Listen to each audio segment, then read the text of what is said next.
ক্ষুদিরাম রামকৃষ্ণ সেবাশ্রম, দারিয়াপুর, দেরেগ্রাম, হুগলি। পূর্ব পরিকল্পনা মতো আমরা 28 তারিখ জয়রামবাটি এসেছি গোঘাট হয়ে। এই গোঘাট হয়ে জয়রামবাটি আসা এবং তার ঘোরা সেটা পরে শেয়ার করছি।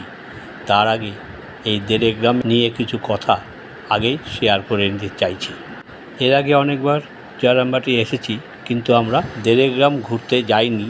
এবার আমাদের প্রোগ্রাম জয়রামবাটিতে থাকবো, কিন্তু সন্ধ্যাবেলা কামারপুকুর যাব।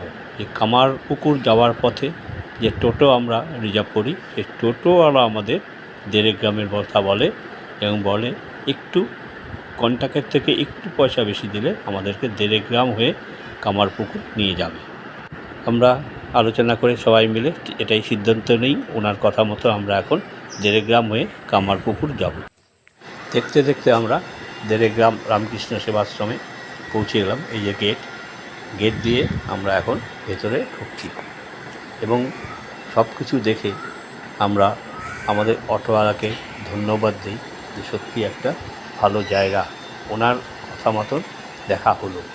আগে নাম শুনেছি কিন্তু কোনো সময় আসার ইচ্ছা হয়নি। এবার ওনার কথা মতন আমরা এখানে এসছি, এসে দেখে সত্যি খুব ভালো লেগেছে। এখানকার পরিবেশ, আশ্রম এবং প্রাকৃতিক পরিবেশ এবং তার ভেতর রামকৃষ্ণ মন্দির, গহনানন্দ ধাম, সব কিছু বেশ সুন্দর সাজানো গোছানো।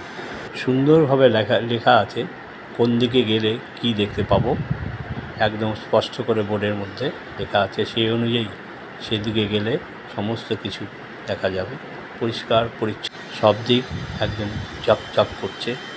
খুব সুন্দর লাগলো। এই ক্ষুদিরাম রামকৃষ্ণ সেবাশ্রমের বিল্ডিং, তার পাশেই গহনানন্দ ধাম। প্রাকৃতিক পরিবেশ দিয়ে হাঁটতে হাঁটতে পরিষ্কার পরিচ্ছন্ন দেখা যাবে একটা পুকুর। পুকুরের পর সুন্দর পরিষ্কার পরিচ্ছন্ন সনের ঘর, সুন্দরভাবে লেপা মোছা, যেখানে রামকৃষ্ণদেব থাকতেন, তার বাবা থাকতেন। সেই ঘরটা একদম পরিষ্কার পরিচ্ছন্ন করে রেখে দিয়েছে। রামকৃষ্ণদেবের একটা ছবিও সেখানে আছে। এর পাশেই মূল মন্দির, নাট মন্দির, সেখানে বিভিন্ন ছবি আছে। রামকৃষ্ণদেবের মূর্তি বসানো মন্দির, সেখানে একটা ছোট বুক স্টলও আছে, অনেক কিছু বই ওখানে রাখা আছে।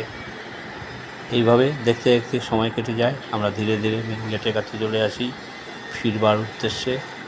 এই গেটের উল্টো দিকে একটা শিব মন্দির।